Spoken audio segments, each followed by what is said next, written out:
Happy New Year, Judith. I'm so happy to be back. Thank you. Oh, I'm delighted to have you back and Happy New Year to you. And speaking of New Gosh. Year, Yes. yeah, we're at that time of year where people are thinking about, talking about, strategizing about what they want their life to look Yes. like, where they want to take their life in this year ahead. Mhm. And, as I think about that, I think about my own personal history with this subject. I remember the days where I used to make resolutions. Did you ever make resolutions? Long time ago. Yes, New of Year's course. resolutions, Yeah. yes? Yeah. Yeah. And I don't make them anymore. Do Mm, you? No, no. Stopped years ago. Stopped making them years ago. And why was that, do you think?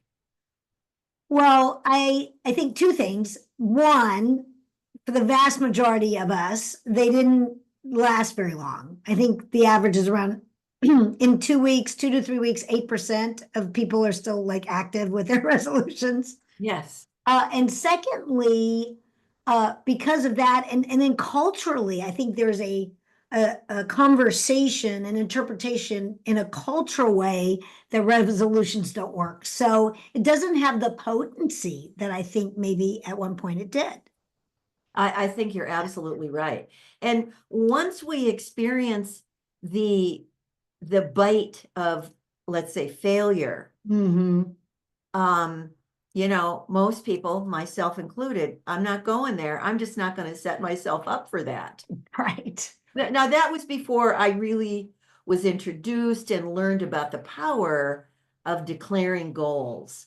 So I thought it might be an interesting place to start this conversation for the new year Yeah. with exploring the difference between resolutions, or let's say New Year's resolutions, because that's usually when people make them, Yeah. and setting goals. So in your experience, um, how do you experience the difference between those two things?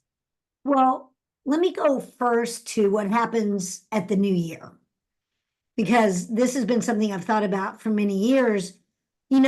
On December 31st at midnight, whatever time zone you're in, the clock turns over, your phone turns over, you flip to the new calendar, whatever that is, that happens. And all of a sudden, we're in a new year, air quotes, new year. Yes, Air yes, quotes for those of yes, you listening. And we took the exact same person we were being December 31st into January 1st.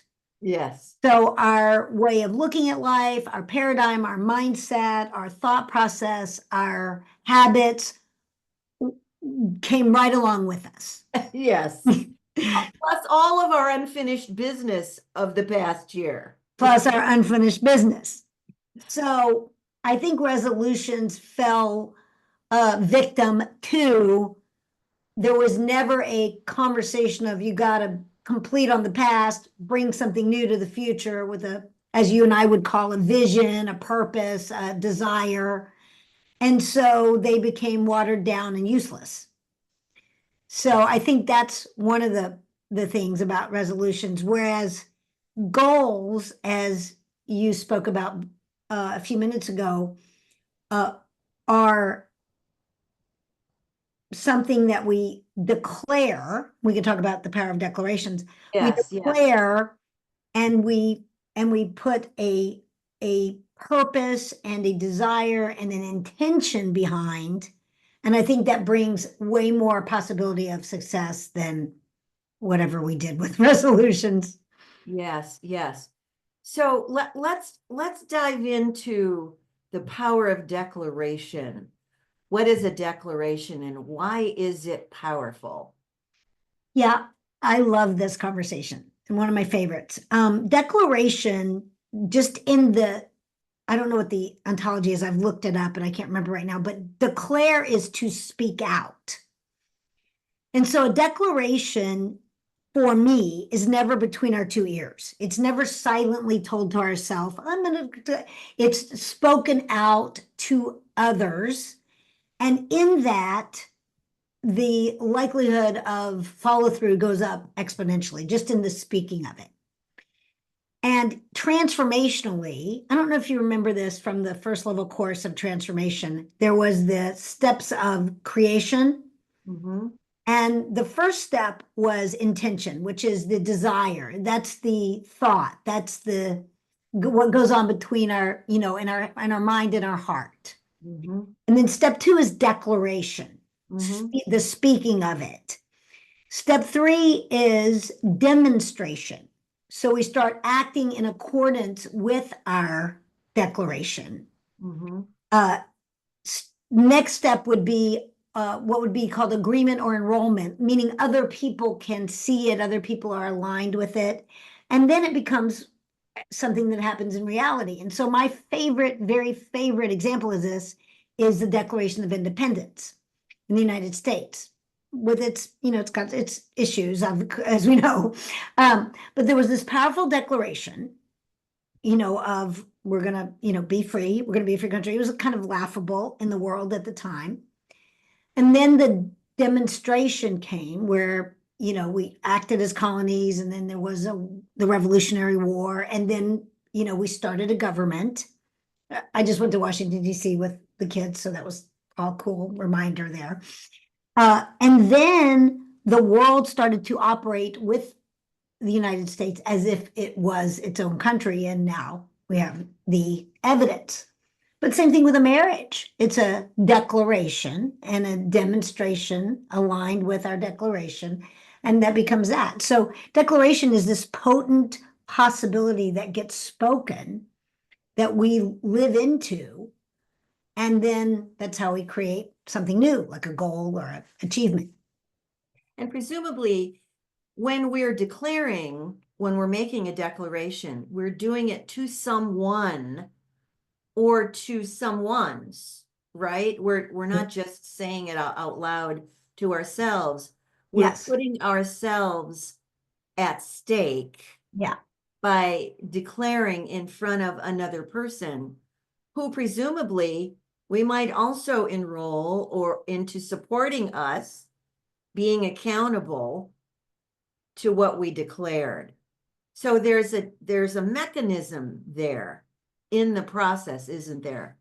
Absolutely. So the declaration itself takes the likelihood of success from, like, I have the stat somewhere, 10% to 40 or 50.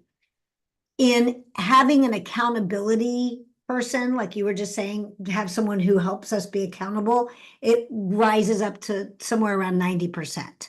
It's a completely different game. So when we're talking to your listeners about, like, what the new year and what might be possible for them, not only the goal itself and the declaration of the goal, but finding one or two people or a group to be accountable with completely changes the game. And the idea that we teach in coaching and the leadership work that we do is to declare without evidence. And usually when we make a declaration or, when we establish a goal, we like to have some kind of assurance. We're often not likely to stretch out there so far that we have zero evidence that this thing is even possible. Right. And so there's a distinction.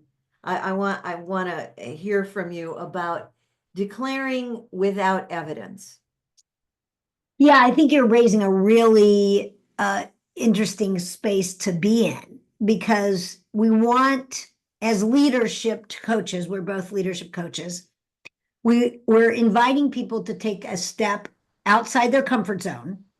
So if we think about our comfort zone, or what we would call our worldview or paradigm, if we make a goal inside of that, we already know we can achieve that. There's no risk to it. There's no new possibility. There's no breakthrough. And when we promise or declare outside the comfort zone, it's scarier or it's riskier. And we also want people to declare in a way that they're still motivated. So there's a difference between saying, I'm going to make X amount of money in the next 3 months, or I'm going to make $100 billion in 3 months. Like one would be motivating and one would be not motivating, but it can't be what you already know you can do. Otherwise, there's no transformation in that. So declaring without evidence Oh, right. it is simply, so there's another thing that comes into play here, and it has to do with the power and the energy of the spoken word and how the word spoken, the energy that gets communicated. Mhm. There are points of view that suggest that energy attracts like energy, Mhm. and that when we speak from the frequency and vibration of a commitment or a passion or something that we have very strong and powerful feelings about, that carries with it the kind of energy that attracts to it Mhm. a similar kind of energy. And Yeah. And so one of the things that we say to people is that um, nothing is impossible, that all things are possible. Mhm. Even if we can't see how to get there, it's based on our commitment, it's based on our intention. Intention is everything. Right. Right. Okay. Yeah, let me just go back to no evidence for a second. So declaring without evidence is the opportunity for all of us to make declarations, goals that aren't, we can't see the roadmap to. We maybe haven't achieved it before. And it is something that we don't have an already existing toolbox to get there. Yes. And so I think that is really powerful. And you and I have worked with different styles of people. So if any of your listeners happen to be more analytical, more thrown to analysis, that particular style person looks for the how to get there. And for them, the step to make a declaration without the evidence is sometimes the most outside their comfort zone. Yes. Yeah. Yes. And so when we make that kind of a declaration without evidence, we become aware of a gap between where we are and where we say we're going, Yeah. or where we declare ourselves that we want to end up. Now, in that gap is where all the action is, isn't it? It's where all the breakthrough is. Yes. Yeah. And it's also the very idea of that gap is filled with the unknown, is filled with uncertainty, is filled with what the ego or what the mind would interpret to us as danger and peril. Mhm. And for the ego, destruction. And so we are wired, human beings are hardwired to avoid these kind of situations. This is how Yes. we evolved as a species, right? This is how we, Absolutely. yeah, this is how we managed to survive saber-toothed tigers and the fight, flight, freeze. Yeah. And so with that kind of wiring, we literally have to override Yes. that wiring to even allow ourselves to begin Mhm. the process of stepping outside the comfort zone, being in the gap, being in the unknown, being in what the mind interprets as Mhm. peril and danger and rejection or failure and all those kind of wonderful things. Woo. Yeah. So how does one, as a coach, that what I wrestle with is how do I inspire, coach Mhm. people to override that tendency to fight, flight, freeze, Yes. Yes. and actually lean into the experience of discomfort. Yes. Yeah. Well, even when you say discomfort, it sounds so unappealing. Yes. It sounds, and really what I think about as we've been talking is discomfort is simply being outside of that comfort zone. Mm-hmm. So I think, at least for me, when I'm working with someone, the first step is nobody's going outside their comfort zone unless there's something they want badly enough or they don't want badly enough. Yes. So what I have experienced motivates us to be bold or take risks or go lean into discomfort is a vision or a purpose or something that matters. Could be relational, could be leaning into a conversation with my spouse or partner or my child or somebody, or it could be I really want to stand for this client or enroll a client. So I'm motivated by either their vision or my purpose, or something that I am like, I call it can't take it anymore. Like, it's something I don't want badly enough that I'm willing to be uncomfortable about. And for some people, that might be leaving a marriage or leaving a job, or it may be, holding a boundary with a child or a family member. Mm-hmm. But there's got to be something motivating enough. Like when I think about goals of the new year, like nobody's going to manifest their goals or keep their goals if they don't really want it, you know. Yeah. But Yeah. Yeah. So how do you guide people to distinguish between the kind of discomfort that signals growth mhm. and the kind of discomfort that signals some kind of a boundary being crossed? uh, Meaning that the person with the goals boundaries are being crossed or they're Well, let's say that they're in an uncomfortable conversation. mm, mhm. They're in an uncomfortable situation in a relationship. There's Okay. conflict or whatever. And something has happened or something has been communicated that Mhm. has crossed a boundary. Got And over here, I feel really uncomfortable about that. it. Mhm. Something feels Yeah, violated. That's gotcha. a different kind of discomfort, isn't it? I think so. I think there is that for me feels like something that is related to my core values or my core integrity, meaning wholeness. By integrity, I mean wholeness, the wholeness of oneself. Uh, and if someone has, in my experience, violated that, then I have an opportunity to bring myself back to my values or wholeness by communicating. Now, you and I were just talking before this, having a like having a difficult conversation is a whole nother conversation. Like that's a whole, Mhm. learning process.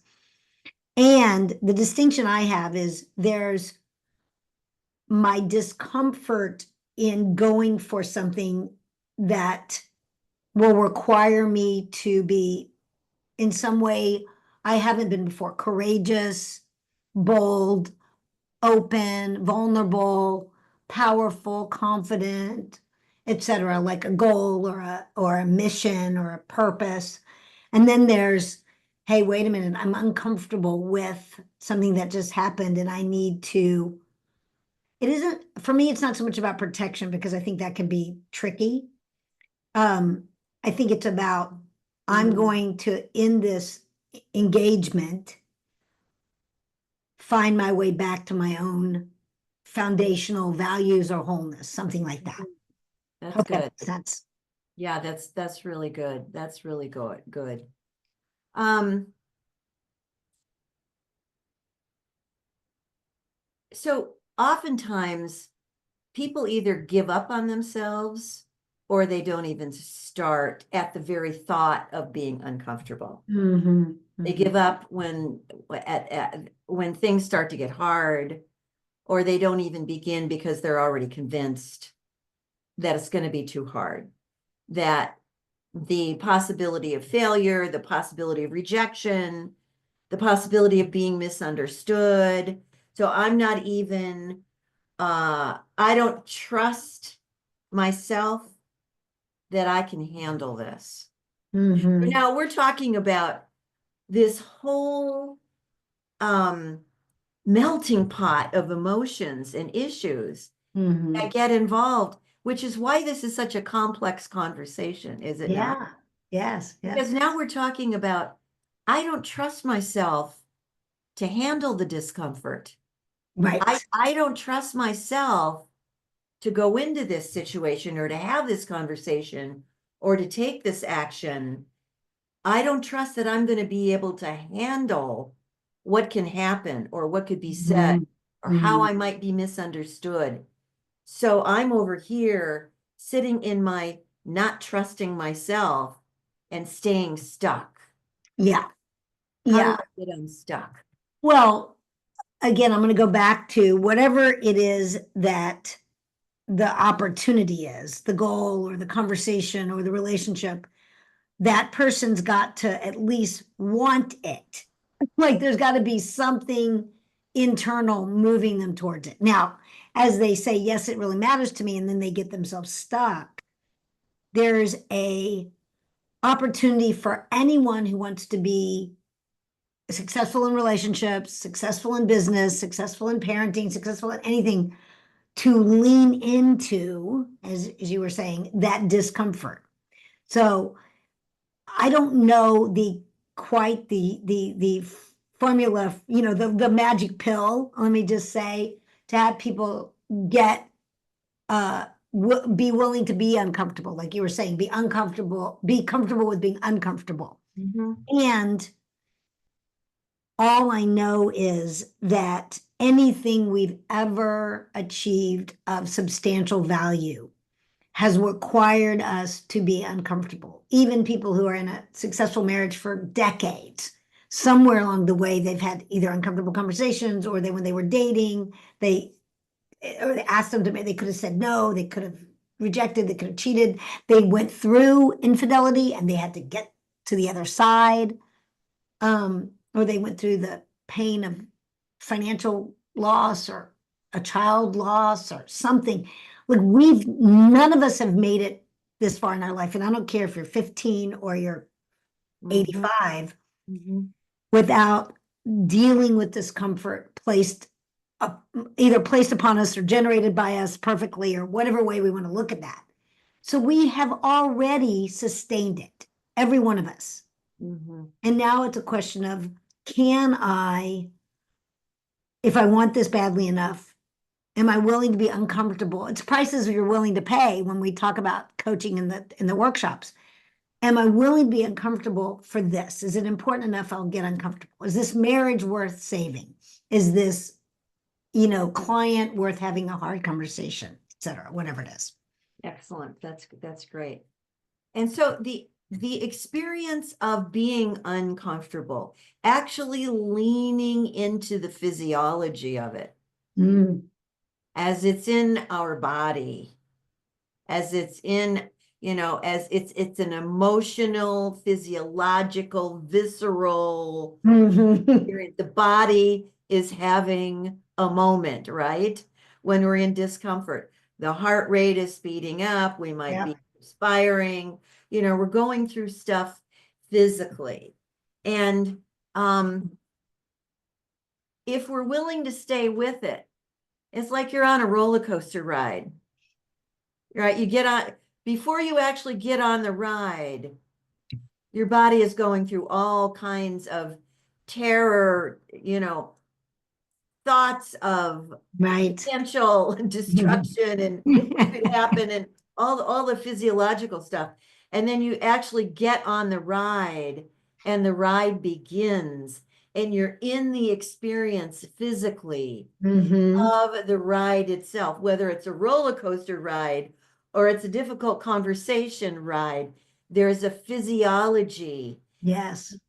By leaning into it, if we're willing, we give ourselves permission to lean into it, it actually becomes, I don't know about a difficult conversation with a loved one, but the roller coaster ride becomes a moment of hands up, Woo! you Front know, car.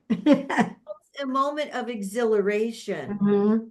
Get off that ride. I remember one of my first experiences at Disneyland was Space Mountain. Yes. And I was terrified of Space Mountain. I was with a group of people and went on the ride. And of course, I had all the feels. And by the time the ride ended, I got right back in line to get Yes, yes. in. Yeah. So having or the first time skiing down a mountain, or Mhm. the first time, anything that challenges us in the physical world, once we have the experience of actually leaning into and going through, and what we say in leadership work is the only way out is through, Right, that right. we actually move through the physiology of it. The other side of it is very often freedom. Yes. Absolutely. Absolutely. Yeah. Yeah. And I think it's true as well, and from my coaching and my own experience, is even in those difficult conversations, the anticipation and the fear and the, you know, terror, whatever you want to call it. And then the experience of being in it. And then on the other side of it, there's this huge exhilaration, this huge freedom. It's huge freedom. It's very much like we were saying, skiing. It's just so like isn't the way our brain works. Like you think about skiing, you're looking down this mountain, and the only way to not crash and burn is to lean down. Like you like every part of you wants to lean back, but Yeah. you've got to lean down. And I imagine surfing.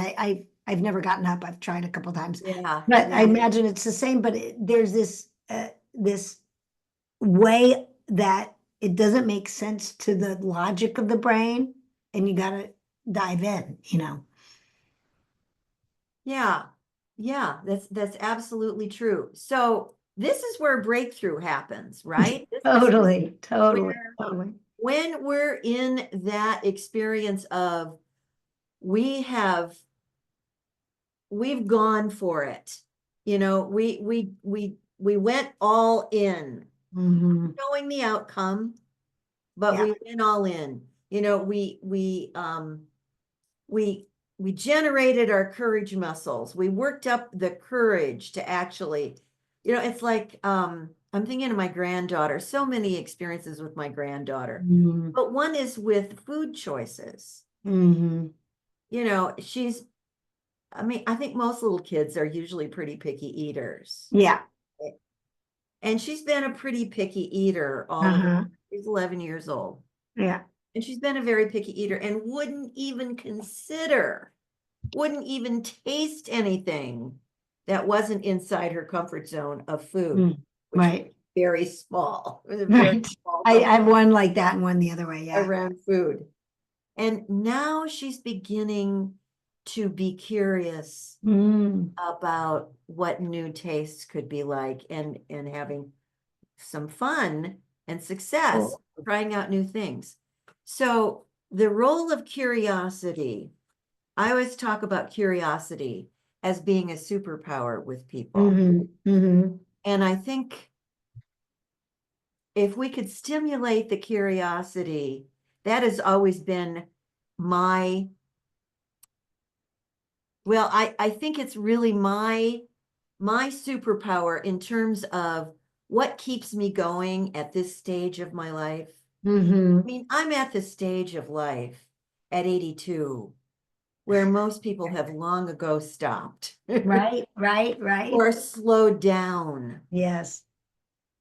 and I'm kind of going in the opposite You direction. you are. I love it. I love it. That's why you look younger every time I see you. And the only explanation I have for that is curiosity. Mhm. Is that and I have been this way all my life. I am extremely curious. So I think one linchpin to put in the formula, if you will, Mhm. for moving people through fear is to transform fear into curiosity. Yeah, yeah.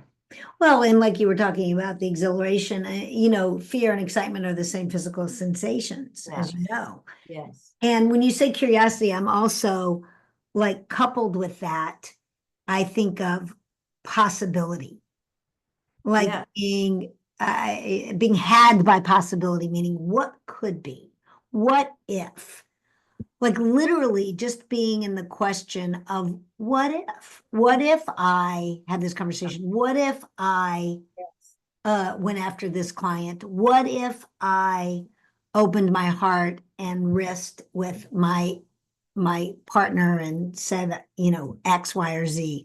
Mhm. What if, because I think most people go to what's going to go wrong or what's going to not turn out.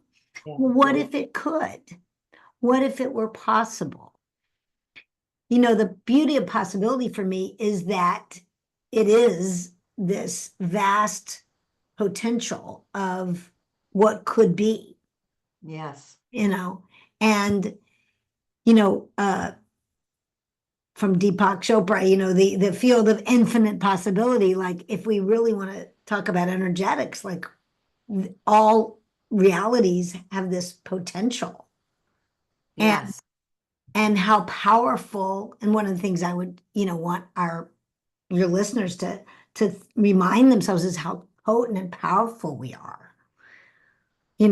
It's, Absolutely. John F. Kennedy said we're going to the moon by the end of the decade. It was a laughable thing. About declaring with no evidence. Yes, We had absolutely no evidence. no evidence, and we're going to get Apollo 13 is my other favorite space example because those astronauts were lost and they're like, figure it out. And this possibility opened up. And I mean, I think of, I mean, how do you explain Nelson Mandela being in jail for 27 years and then free, and then South Africa's free?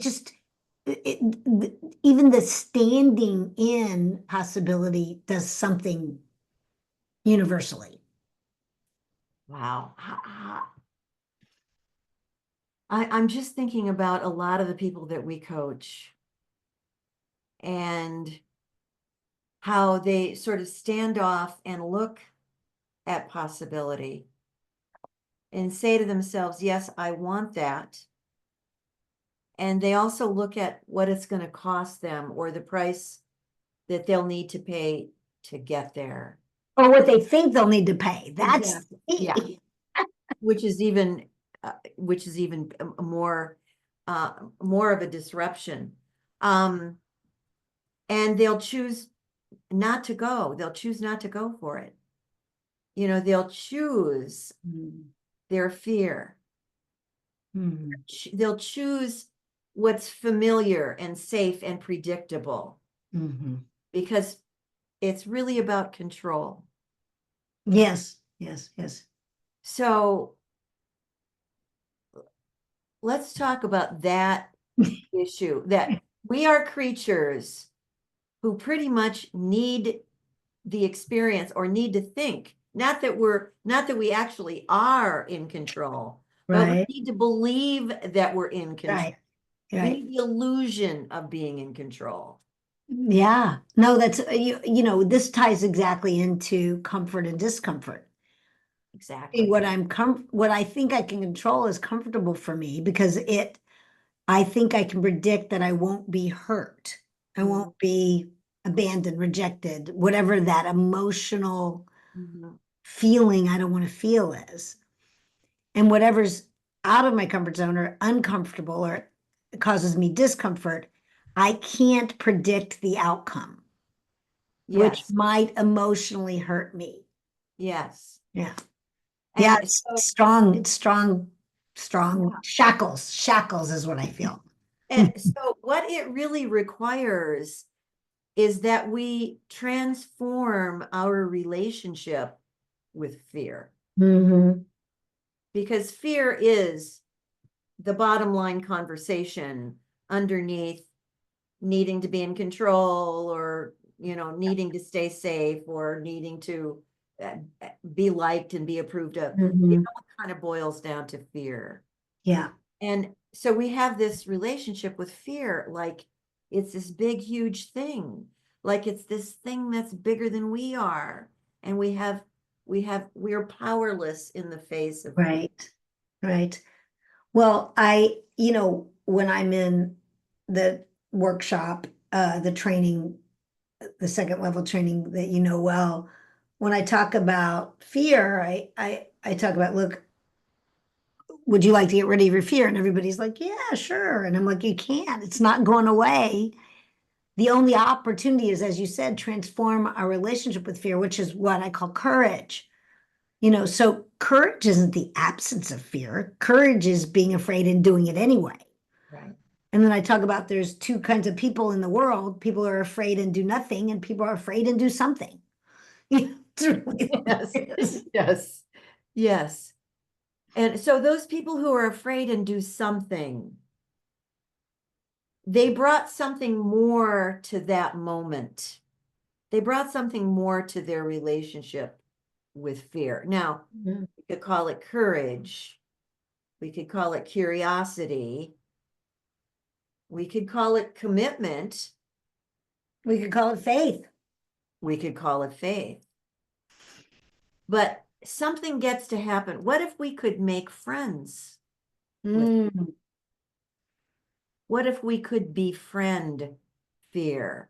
So there's a little exercise that I've included in my book Okay. box, which is all about Mhm.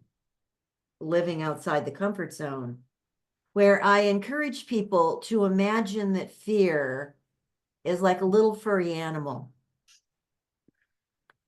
like a little gerbil or something, Mhm. Yeah. something sweet, and Mhm. and that you take it in your hands and you Mhm. hold it, and you hold it up close to you, Yeah. and you actually connect with it. Mhm. And I think that fear is simply the part of us that wants to be loved, that doesn't feel or is insecure. And if I bring it into like the warmth of my being, Mhm. and I get into relationship with it, and I Yeah. really ask fear. So I have this exercise in the book where I have people imagine that they're sitting in a rocking chair with Mhm. the little gerbil, and they're holding it up close to their chest, and they're rocking with it. Mhm. And just that movement of the body, Yeah. moves the energy, Yeah. gets Yeah. us out of the Yeah. freeze, fright. So Right. to be moving the body and be having a warm conversation with fear, Mm. tell me who you are, really. Yeah. Why are you here? What do you want from me? And I think that we can defang fear. Mhm. Fear does not need to be a thing that owns us or takes our power away if we're Mhm. willing to befriend it and learn from it. Right. What is it? Face everything and rise, or Mhm. everything and run. Yeah. Yeah. Yeah. That's Yeah. good. There's everything rise. Yeah, I like that. Yeah. So I think there in terms of possibility, I think the possibility of fear as teacher, Mhm. and so then transforming our relationship to it from fear as enemy to fear Mhm. as teacher.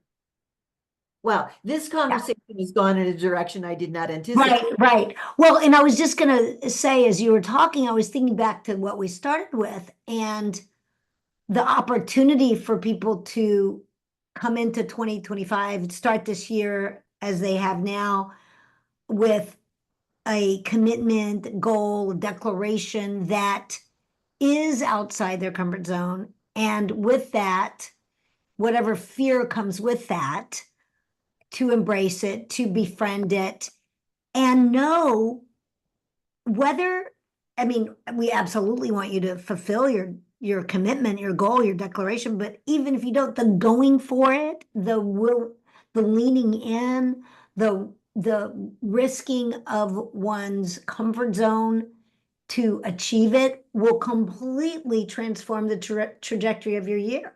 Like go, just go. Right, just go. And even if you don't get all the way there, you will have moved the ball down the field, so to speak. Yes. So you'll be at someplace different than you were where you started. You Yeah. will have put yourself in the gap. You will have confronted all the twists and turns and the unpredictable events that happen in the gap. And even if you don't get all the way to the goal itself, you're somewhere further down the field, so to speak. Absolutely. Absolutely. And There's from that place, you can see different possibilities that you couldn't see when you began. And so new possibilities open. So yes, the idea of you got to do it all or you're a failure. No, I think failure is to not begin. Mhm. Mhm. Yeah, I Yeah. was just thinking, there's nobody listening that wants to go, hey, I'm 100% committed to my 2025 looking exactly like my 2024. There's no one on this podcast that wants. And the only way, it won't look exactly, but the only way for it not to be pretty much the same is for you to declare something distinct and go for it. And so in that declaring something distinct, let's take a minute to talk about the framework for goal setting. I mean, Okay. probably most listeners are familiar with this framework, but let's just kind of, for someone that might not be, what is the framework for setting goals that really support people being effective? I mean, like the SMART goals, Yeah. SMART, And I can't remember what all those mean, all the S's. specific, Specific, okay, so measurable. yeah, specific, measurable, attainable, realistic, and timely. And I would add an S on the end, so smarts. And the last S would be stretchy. Because realistic bugs me. Yeah, yeah, I know. So, okay, specific, SMART, specific, measurable, attainable, realistic, and timely, but stretchy. Yeah. Meaning, it's definitely outside your comfort zone, and know that in that process, there's going to be an adventure. And, so if you frame the process of being outside the comfort zone as an adventure, as opposed to a journey fraught with peril and potential Maybe danger. A should be adventurous versus attainable. Oh, I love it. I love it. I was Yes. trying to get to sassy, but it doesn't quite work. But smart with adventurous and stretchy would be really good. Oh, I do like that. We have just invented something new, Lisa. Yes, yes, we have. Yeah. And what I want to say also in the framework of setting goals is if you haven't already, and many of you have, just journal to complete on 2024. Just what I am complete on in 2024. And just be complete. Don't judge it, don't assess it. I'm complete on not getting the car I wanted. I'm complete on whatever. I don't know, whatever it is. But if you don't at least give yourself some experiential exhale, you're just going to bring it into 2025 with Yes. you, and we're going to do it again. Yes. Good. Very good. Yeah. Wow. This conversation has gone places I did not anticipate, but I love it. Always with us. Always with us. We go into an adventure, which I was just going to say, it is always an adventure with you, Lisa. I love this adventure with you. Me Will you too. come back again soon? Absolutely. Anytime. I love being in this conversation. It's so joyful. Well, I think you alluded earlier to the topic of how to have difficult conversation. Yeah, we could have a really deep and rich conversation about that. So I think we'll put that on the calendar Sounds good. We'll bring that up for a little bit later down the road as people are out there having adventures, That's right. unknown, uncomfortable zone. Yeah, and happy 2025 to you. Yes, and you too. Well, before we say goodbye, is there anything big and amazing and compelling in your life this year? I am getting ready to launch another one of my Money, Wealth, and Miracles, which is all about the miracle of shifting your mindset and relationship with money.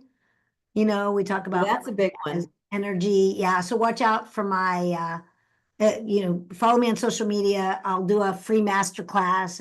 It's a powerful 90 minutes of learning about that and follow it up with my course and And love. when will that be? So listeners can be, I don't have a date, so okay, that'll be in the next couple weeks though.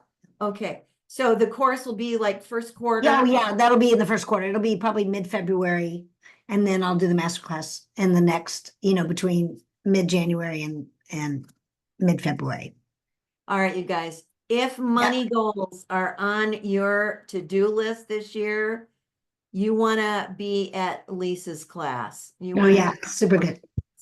Yes, I have been at the master class and it's amazing. Thank you, thank you, All thank you. right, all Okay. right. Well, thank you, listeners, for spending time with us here in the New Beyond. Until next time, and thank you, Lisa. Many blessings. Many blessings, everyone. Happy New Year.